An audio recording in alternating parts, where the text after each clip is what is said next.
Un saludo muy especial, bienvenidos a Sinergia Informativa, un programa que está hecho para personas informadas, inteligentes, interesantes y calificadas como usted. Información política, administrativa que es de interés general. Absolutamente todo tiene que ver con decisiones políticas y administrativas, lo económico también, todo. Por ejemplo, hoy vamos a hablar sobre la situación de la hotelería convencional o tradicional versus, digámoslo de una vez, versus las viviendas turísticas. Voy a adelantar a la conclusión. Se necesita que el gobierno regule. ¿Para qué? Para que pueda haber competitividad realmente, la sana competencia entre unas y otras. ¿Por qué? De eso vamos a hablar con nuestra invitada Sandra Restrepo, ella es la directora ejecutiva de Cotelco Antioquia. Sandra, bienvenida a Sinergia Informativa.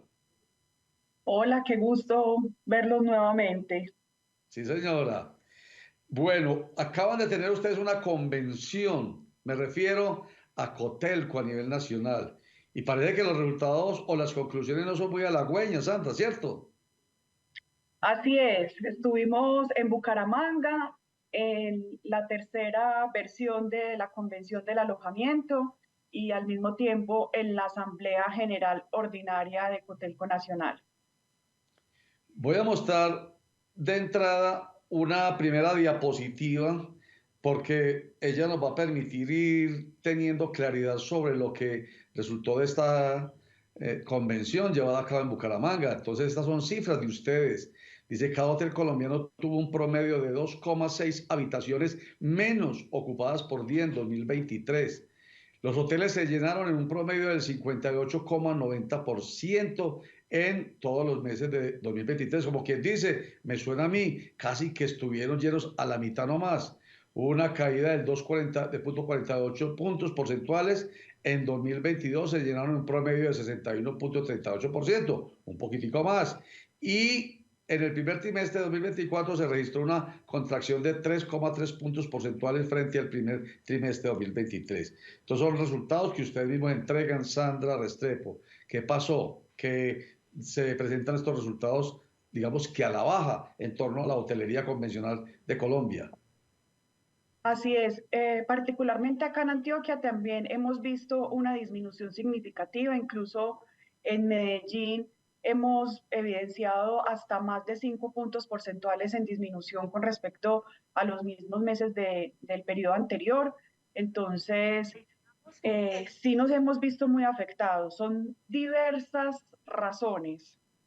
Una, obviamente el tema de la cerrada de las aerolíneas de bajo costo, que esto hizo que el consumo interno de los colombianos se disminuyera. Otro, en el 2023 ya empezamos a tener el IVA nuevamente en alojamiento y esto hace que las tarifas obviamente sean más costosas para el consumidor final. Ahora, este año, eh, pues nos hemos visto afectados más que todo es pues, las noticias malas de Medellín, por decirlo así, y la alta de oferta de habitaciones que tenemos en nuestra ciudad. Entonces sí, hay diferentes factores por los que nos vemos afectados para que esa ocupación siga en disminución. Y yo creo que este año vamos a seguir Ya. viendo ese comportamiento. Entonces uno, los vuelos de bajo costo, obviamente ellos traían más turistas y ocupaban más los hoteles. Dos, el tema del IVA, ustedes pagan IVA 19%, pagan Hipoconsumo 8%, pagan Industria y Comercio, pagan, ¿qué más? Bueno, otros mm, impuestos más. Y voy a meterme con el tema de las viviendas turísticas. Voy a mostrar estas imágenes también para que nos entre por la retina la información. Y pues ello tiene que ver también con lo que le ha pasado al sector hotelero tradicional. En abril de 2024 hubo 82.921 sitios de alojamientos en las diferentes plataformas donde ofertan viviendas turísticas. Estamos hablando de Airbnb y de Booking, por ejemplo. Entonces ello generó un aumento del 18,6% frente a 2023. 69.925 viviendas turísticas y un aumento del 42% frente a 2022, mucho más. Los usuarios colombianos se están hospedando más en lugares donde no les están cobrando el IVA del 19%, porque ya nos lo dijo Sandra, se reactivó para el sector el 1 de enero de 2019 y tiene que ver con una de las razones que ha contado ella. Además, impuesto del 8% de restaurantes, lo dije yo, y bares, aportes para fiscales al Fondo Nacional de Turismo, impuestos de industria y comercio, y SAICO y ASIMPRO, y qué más. Ello lleva a que finalmente los tributos del sector convencional del hotel, de la hotelería, tenga que entregarle al país, al Estado, tributos entre el 29% y el 49%. No, perdón, ello afecta los ingresos entre un 29 y un 49%. O sea, como al caído caerle, Sandra, o no. O sea, tiene las dificultades de ocupación, pero fuera de eso, tanto tributo hace que las utilidades sean para abajo. Así es, pues hoy en día incluso las viviendas turísticas, el predial que tienen es un predial no comercial, sino pues de vivienda como tal, y el comercial es mucho más costoso. Entonces desde ahí también vemos que las cargas no están al mismo nivel. En cuanto al ICA, este ICA, pues por lo menos acá en Medellín se logró que el año pasado, a través del Consejo, se igualara a los hoteles, por decirlo así, para que quedaran en iguales condiciones. Pero el predial sigue siendo mucho más económico para el tema Claro. de las viviendas turísticas. Y a eso súmele todos los demás que se le paga, pues obviamente al Estado, pues hace que la carga sea un poco más alta. También el tema de los empleados. Nosotros estamos generando un promedio entre 1.2 a 1.8 más o menos, dependiendo del establecimiento, empleos por habitación. Mientras Mm. que una vivienda turística, pues prácticamente generará uno o dos empleos, dependiendo, pues. Pues ¿sabe qué me dijo? ¿Sabe qué me dijo Juan Carlos Tirado, el vicepresidente de la Junta Directiva suya y también miembro de la Junta Directiva Nacional de Cotelco? Me dijo, eso que acaba de decir usted, un empleo, 1.2 empleos, un poquitico más, póngale entre 1 y 2 empleos por cada habitación de un hotel. Yo le ponía el ejemplo del Hotel Dan Carton, por decir algo, no sé cuántas habitaciones tiene, pero póngale 300, entonces multiplique, supóngase que sea un empleo, son 300 empleos, supóngase pues que es para que entendamos. Mientras él me decía, las viviendas turísticas generan un empleo por cada 4 viviendas turísticas. Así es, así es. Entonces, normalmente en este momento, pues sí, vemos que las cargas no están tan equiparadas. Yo creo que las viviendas, y lo hablamos en otro espacio y en otro momento, pues vienen a quedarse. Es un tipo de alojamiento que es bienvenido. Todos los tipos de alojamiento hoy en día, incluso a Cotelco tenemos afiliados glamping, lo que yo les contaba la otra vez, glamping, Sí. tenemos fincas rurales, tenemos algunos hostales. Son modalidades de alojamiento que obviamente vienen para quedarse, pero de alguna manera, pues creo que las condiciones deben cambiar un poco para que esas Claro. cargas en cuanto a las tributarias, pues sean de iguales condiciones. Sí, señora. Entonces voy redondeando con lo que empecé yo diciendo en la introducción. Se necesita de todas maneras regulación por parte del Estado porque estas viviendas turísticas se quedan, claro, pero ustedes no pueden competir tan desigualmente. ¿Se necesita regulación definitivamente? Definitivamente sí, se necesita. Pues acá particularmente en Medellín hemos estado hablando mucho con el alcalde y él es consciente de que hay que hacer diferentes convenios con Airbnb. Tú lo mencionabas, es más difícil, eh, pues una persona que alquila por Airbnb realmente, pues no les están cobrando, por decir el IVA, porque muchas de las veces se paga en cuentas en otros países, no en Colombia. Entonces, al no pagar esa cuenta acá en Colombia, pues estamos perdiendo ese IVA. O sea, nos tenemos que pellizcar es todo, la DIAN, o sea, el gobierno.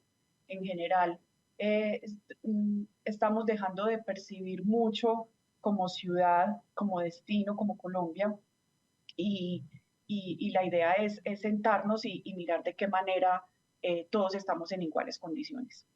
Pero yo me imagino que eso tiene que escalar más allá del alcalde. El alcalde pues no puede legislar, eso tiene que ver con eso, con legislación. Me imagino que, por ejemplo, la bancada de congresistas paisas, bueno, y en general de todo el país, porque el problema no es solamente de Medellín, la bancada tiene que hacer algo para ayudar a que esa competencia sea mucho más leal, por lo menos, pero no leal, no diga, porque eso no hay deslealtad, es simplemente condiciones que el mismo mercado ha puesto, pero más iguales.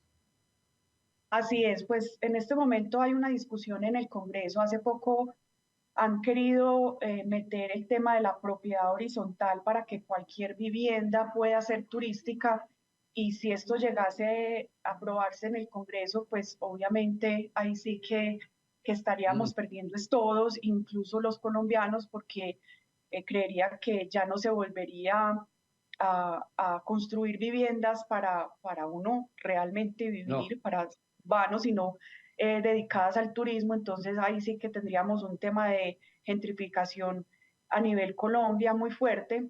Hoy sí, en este momento están en un debate precisamente, entonces la idea es seguir luchando para que esto se controle.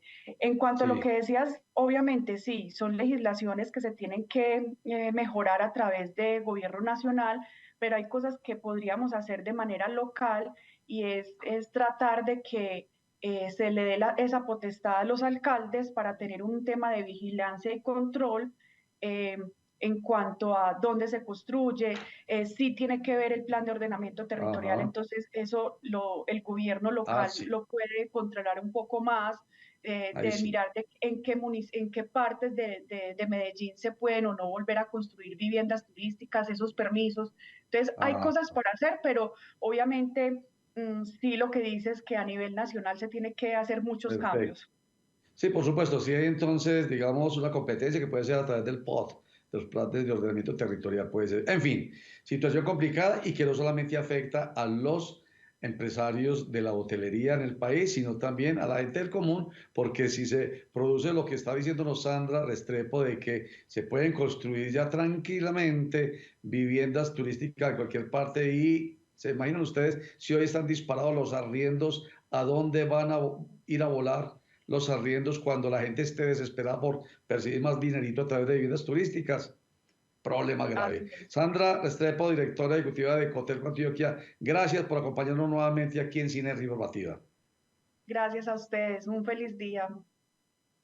Gracias otra vez, Sandra, y mucha suerte, porque imagínense, hablando nomás de empleos, por cada habitación en un hotel normal tradicional se generan 1 o 1,2 empleos. En una vivienda turística, por 4 viviendas se genera un empleo.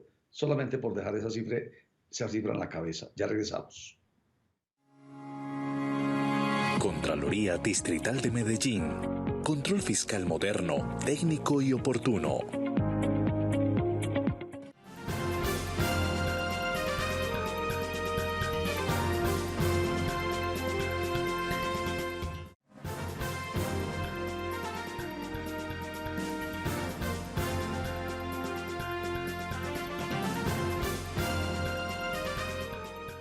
Bueno, mucha atención a este toma y dame entre el presidente Gustavo Petro y el expresidente Álvaro Uribe Vélez, para que veamos la reforma pensional con cara y sello, o sea, desde el punto de vista de uno y desde el punto de vista del otro. Después de la aprobación del proyecto de ley en el Senado de la República, pues el presidente Gustavo Petro está convencido de que este es el gran aporte a acabar con la gran inequidad que existe en Colombia.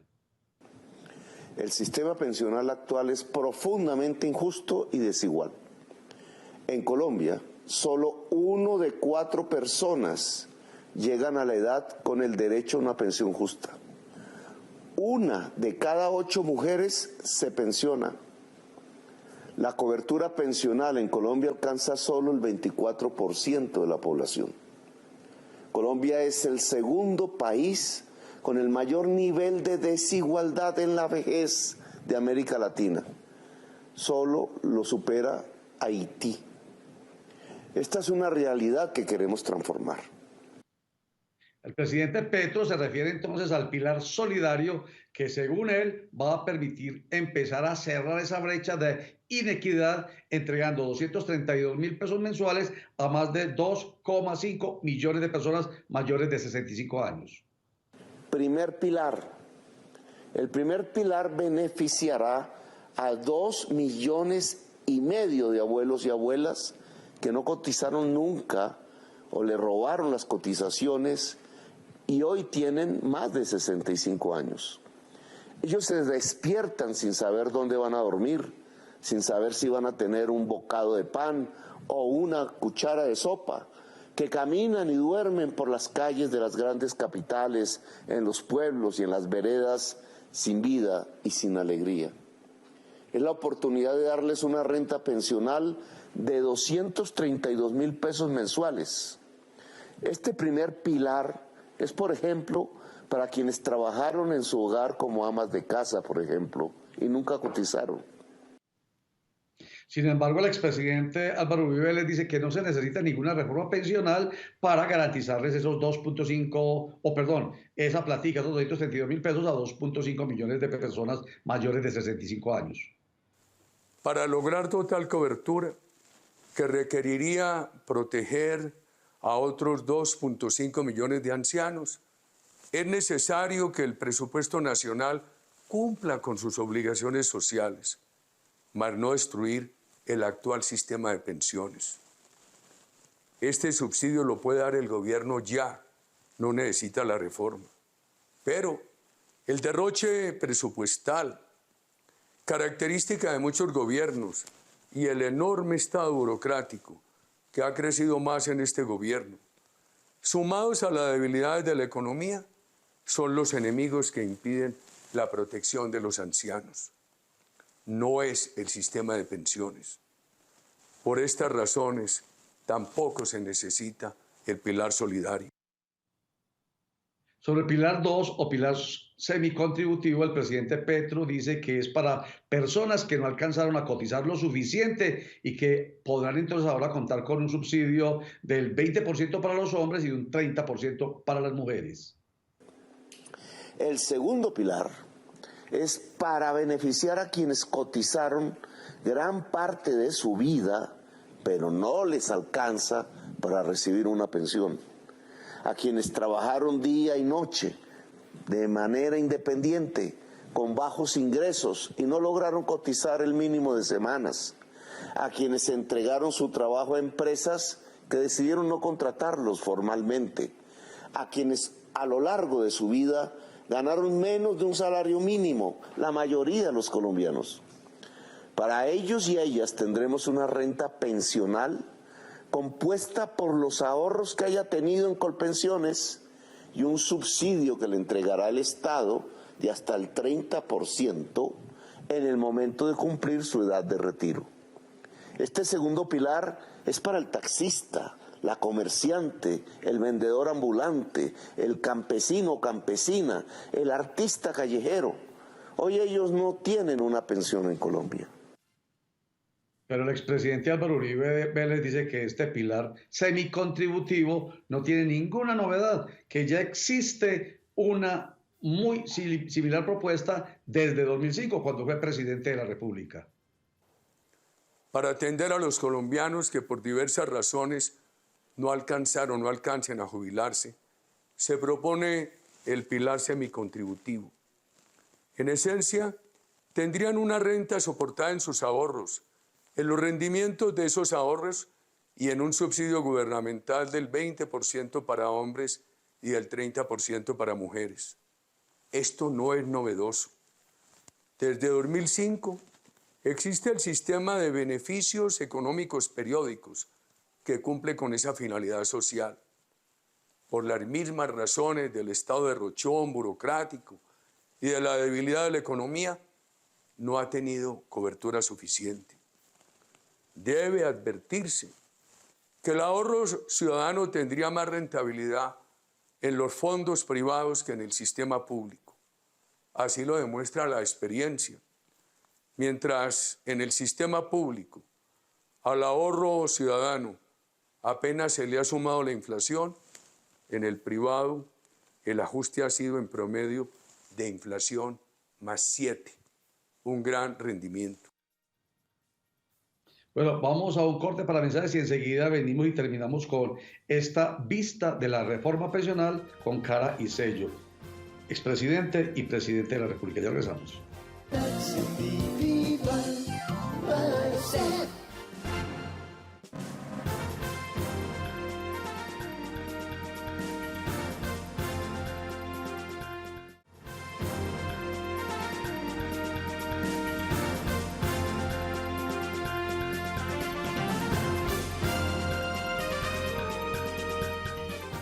Bueno, sigamos con esta mirada al proyecto de ley de reforma pensional con cara y sello, o sea, dos vistas, la del presidente Gustavo Petro y la del expresidente Álvaro Uribe Vélez. Sobre el próximo pilar, que es el contributivo, el presidente Petro habla de que le va a pedir a la Cámara de Representantes que le permita subir el umbral a 4 salarios mínimos para que las cotizaciones de Colpensiones sean obligatoarias hasta ese umbral. El pilar 3 es para quienes cotizan entre 1 y hasta 2,3 salarios mínimos mensuales, que estarán en Colpensiones. Yo pienso ponerlo hasta 4 salarios mínimos, si la Cámara me acompaña. Y por tanto a ellos se les garantizará el derecho a la pensión, según las semanas que tengan cotizadas y la edad, de acuerdo con las normas vigentes. El expresidente Álvaro Uribe les dice que ese pilar contributivo se puede ahí tranquilamente sacar adelante eliminando los subsidios. Los colombianos de menores ingresos que queden en el tercer pilar no tendrán la oportunidad de que el rendimiento de sus ingresos crezca como en el sector privado. Tampoco tendrán libertad de elegir. El sistema colombiano los ha subsidiado con la garantía de pensión mínima. Esto es, que no puede ser inferior al salario mínimo. Lo que ha sido injusto es que en el sistema público se subsidian pensiones altas. Se pueden eliminar estos subsidios y mantener la libertad de que los colombianos elijan quién cuide sus ahorros. No puede olvidarse el esfuerzo de nuestro gobierno que eliminó la mayoría de los regímenes especiales y privilegiados.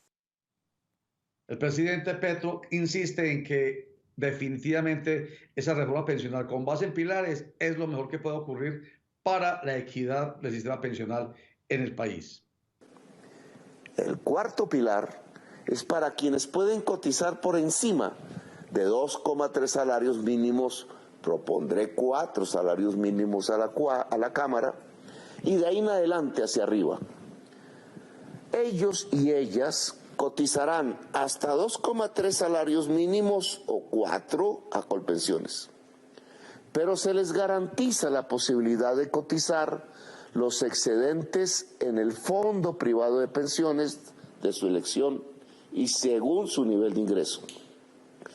Al final, el sistema de pilares beneficia y garantiza el derecho a la pensión de todas y todos los colombianos. No es verdad que los jóvenes se van a quedar sin pensión. Al contrario, si quedan las cosas como están, 3 de 4 jóvenes de hoy se quedarán sin pensión. No es verdad que se obligará a las personas a pasar a fondos privados. Eso nunca ha existido en el proyecto de ley. No es verdad que se expropiará los ahorros individuales en cuentas ya existentes. Suman todas 400 billones de pesos. Siguen siendo manejadas por los actuales propietarios de los fondos privados de pensiones. No es verdad que aumentará la edad de pensión. Las condiciones para pensionarles siguen iguales a las actualmente vigentes. No es verdad que se eliminará la renta vitalicia cuando el cónyuge fallece. Sigue como está en el actual momento. Muy bien, y el expresidente Uribe dice, ojo que se van a desfinanciar los fondos privados de pensiones. En este momento El gobierno propone que la Cámara de Representantes eleve el umbral a 4 salarios mínimos. Veamos el efecto. No obstante que los 400 billones de pesos de propiedad de los trabajadores, suma acumulada hasta ahora, que ha tenido buena administración y rendimientos en los fondos de pensiones, no obstante que esa suma acumulada no pasaría al gobierno, en adelante empieza un debilitamiento agudo de esos fondos. Veamos, con umbral de 2.3 salarios mínimos, el Estado recaudaría entre el 74 y el 79% de los ahorros pensionales. Con el umbral de 3 salarios mínimos propuesta inicial, el Estado se quedaría con un porcentaje entre el 80 y el 83% de los ahorros pensionales. Y con la nueva propuesta del umbral de 4 salarios mínimos, el Estado captaría entre el 85 y el 88% de esos ahorros pensionales. Valiosísimo, creo yo. La reforma pensional vista con cara y sello. El de la iniciativa, el presidente Gustavo Petro, y el de la oposición, el expresidente Álvaro Uribe Vélez, para que entendamos y no nos dejemos manipular. Muchas gracias. Chao.